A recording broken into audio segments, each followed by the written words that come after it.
What's up, David Burns here, and today we're going to answer the question, is wrapping a hive for winter worth it or worthless? And it all starts right now.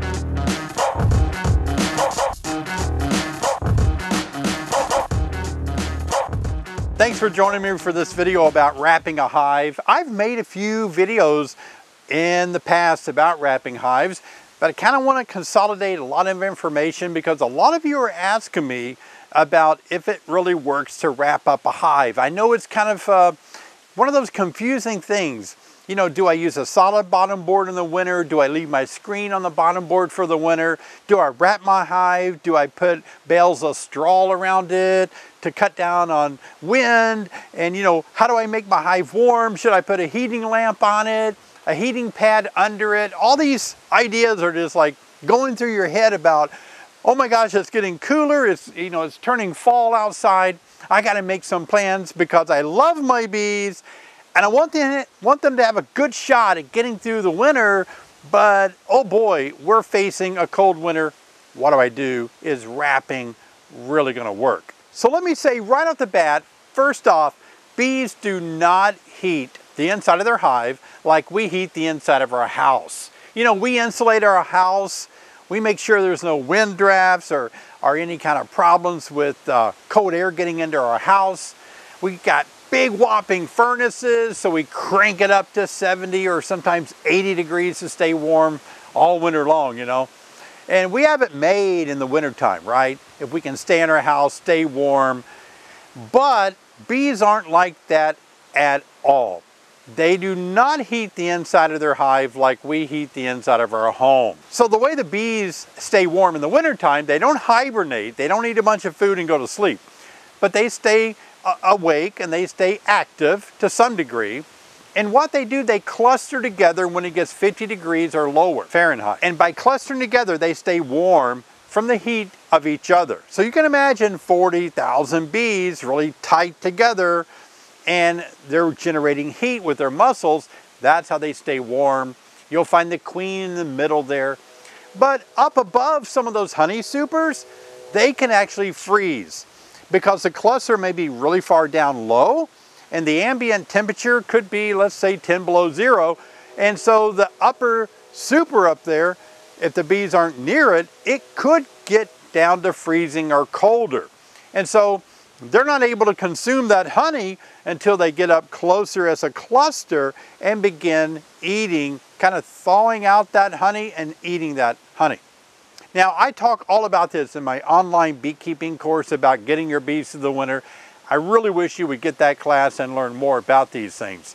In that class, I do talk about wrapping, and I do talk about, you know, should you use foam wrapping, tar paper, bales of straw, you know, a lot of scenarios like that.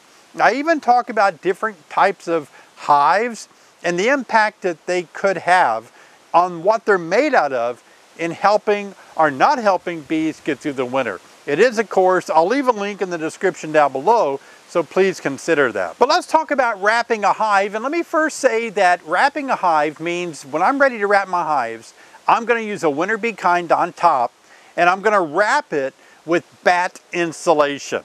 And that's the insulation that you find in walls when you build your home. Paper on one side, fiber insulation, fiberglass on the other side. And I like to wrap it where the paper is on the outside. I got this idea because I had a bunch of it left over one time. Now, in my mind at the time, I didn't want to use it because I thought, oh gosh, all that, you know, fiberglass is going to hold moisture too close to the hive. It'd be a problem. It'd get wet, soggy. But you know what? I keep using the same pieces over and over. It doesn't hold water like I thought. I guess it's just glass. And it really does provide a lot of insulation. And it's pretty darn cheap. I just keep, I've used the same pieces probably 4 or 5 years now. That's how long it lasts. So it's a good idea to use something like this if you choose. Yeah, just be sure that when you do start to wrap your hives, make sure you put the winter bee kind on first and you leave the opening open. Don't cover it up with your insulation. Bees are going to fly in and out of that, and it's really odd how I discovered that. I actually made that opening when I invented the winter bee kind so that the bees could have a way of dispersing some of the natural passive ventilation outside the hive. When I first tested it, it worked so well in Illinois here in the heart of the winter that icicles from the dense, humid air coming out of the hive through that little hole would actually make icicles. Wow, that was crazy. What I didn't realize was that bees were going to use it to go outside the hive in the dead of winter and take a potty break. Yeah, they don't fly very far because it's cold. They can't stay out but maybe, less than 20 seconds or they'll just freeze, but they'll take out 5 seconds, 10-second flight, a foot or two away from the hive, and they'll defecate and come right back in.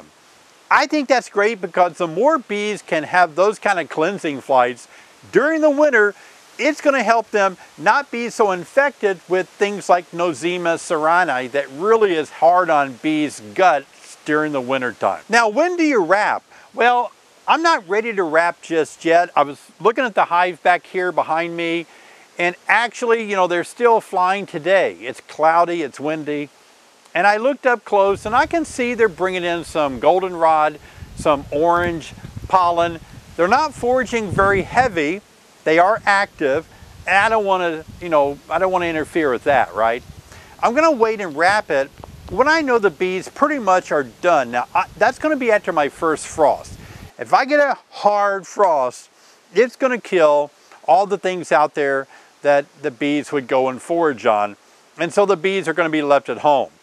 I would not wrap this hive here right now because there's so many bees out front on it. I want them to all be inside so that I can wrap the front. And what I do, by the way, is by wrapping that front, I'm actually keeping mice out too. So I'll use like that entrance reducer, I'll push it in, and I'll duct tape that little opening, and then I wrap it all around. Now, bees can't go in and out the bottom anymore. Why do I do that? Well, I have a screen bottom board on, right? So they're getting airflow, and I've got my winter bee kind on the top of the hive with the air slot. So I'm actually affording the bees an opportunity to have passive ventilation through the hive. And mice are not going to climb up the hive and go in that little hole. It's just a way for me to totally seal off the bottom but leave my screen bottom board open, and that way I keep mice out. Now, a hive like this I've got near the ground with a hive stand that's about 8 inches off the ground. So that 8 inches allows for there to be a space between the screen bottom board and the ground. Now, I bring my insulation mostly all the way down to the ground. And why I do that is I want air to be able to circulate around the hive, like underneath it. So I may come down just about 1 inch to the ground. And that way, cold air doesn't rise, warm air rises. But I don't want a big cold blast of air to go up into the bottom of the hive. That's why I bring my insulation down a little bit past the bottom board, but not all the way to the ground, because then it's just kind of wicking up moisture. But remember, leave the slot on the winter bee kind open at the top so bees can go in and out to take those cleansing flights. Also, many of you are asking me what I think about bales of straw or hay. Now, the problem with that is a lot of people pile them up right next to the hive. Now, if you've ever played with hay or straw before, you know that it attracts a lot of moisture. They get really heavy after a heavy rain. And so if you put all that around the hive, then all that moisture around your hive, it gets into the hive, believe it or not. So if you're going to use that, I think it's a great idea to use a wind block such as straw or hay, but listen carefully, keep it 2 or 3 feet away from the hive. And that way you can have some airflow around the hive. Well, you're saying, isn't that going to defeat the purpose of keeping it nice and toasty warm? Not really. You're trying to make a wind block. I got to tell you, listen, a wind block is probably better than wrapping your hive. Yeah, you just don't want a 20 below zero blasting wind hitting the side of your hive. And a wind block can prevent that. Now, why would a wind block be better than wrapping? Well, when you wrap your hive, on a warm winter day, the actual sun is used to hit the side of your box, the side of the hive, and that warm sun hitting the wood can actually warm the bees up. But if it's heavily insulated during that warm day, the sun is prevented from hitting the box, and so it doesn't, the insulation is working in the opposite way for you. Is it worth it or worthless? Yeah, if you live in the north, I'm gonna say if you live north, in the north part of the US where it gets cold, especially like me on the prairie, wrapping is worth it. Especially if you have a very small colony and they really don't have the body to keep warm, the amount of bees to keep warm. Yeah, it's good to wrap it. Give them a little fighting chance. But let me warn you, here, listen up again. Let me ring a bell. Okay, listen. A colony that is large, you've done all the right things, except they're heavily infested with mites and a virus. No matter how much you wrap it, the virus will get them. The viruses that are vectored by the mites, no matter how much you wrap it, will probably kill your bees in the winter. On the other hand, if you have this large colony, a lot of bees of winter physiology, the mite levels are almost zilch, thus the virus level is almost zilch, and you don't wrap it, they have a better chance than the wrapped hive with a lot of viruses. Do you understand what I'm saying? So it's not just about wrapping for winter, it's about prepping for winter, and that's what this is. Part 2, last week I told you about manipulating the frames. If you haven't seen that video that I made about manipulating your frames for winter survival, I'll leave a card up here you can click on and watch it after this video, and it tells you about how to organize your frames. But if you really want to help your bees survive the winter, it's more than just wrapping. It's about feeding in the fall, getting rid of mites, feeding in the winter, rearranging your frame so the honey's on top, the brood is down lower. A lot of stuff has to happen, and you need lots of bees of winter physiology. The type of material that you use, I don't think matters a ton. Although, again, I like using batt insulation, the kind that you use on a house between the walls, paper on the outside, I like that method.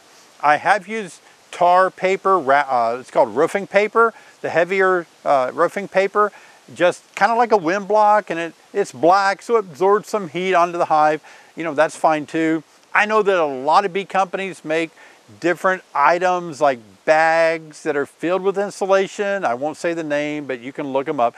But you can buy different products that are already made that way. But I think you're the kind of person that's a beekeeper, you have a lot of resources and you are resourceful as a person. I think you can make your own kind of insulation, whether you use a foam board or the batt insulation or whatever you want to do, wind blocks and so on. But let's find a way that we can just cut down on the wind if you live in a very cold place. I'm still working so hard to make content that is helpful for you. And most of you see that, and I know you appreciate that because you tell me in the comments. So thank you so much. I do hope you will subscribe. I have a lot more viewers than I do subscribers. And I would like to talk you into subscribing. All I can do is beg and say please. Okay, I'm gonna wait until you click on the subscribe button before I go on, okay? Are you gonna do it? I've got things to do today, so the red button down there, you can just hit subscribe so I can sign off and do other things. I got more videos to make for you. Oh, good, you did it. Okay, thanks for subscribing. Give me a thumbs up. I'll see you next time.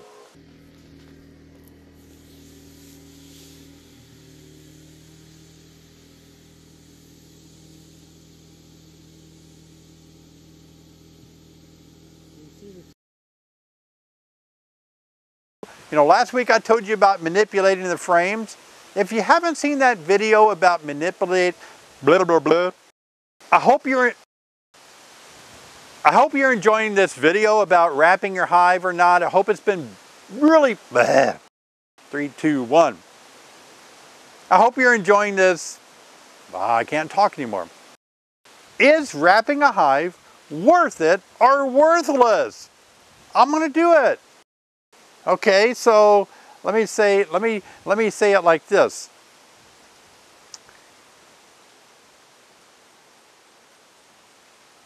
I think I'll redo the whole thing.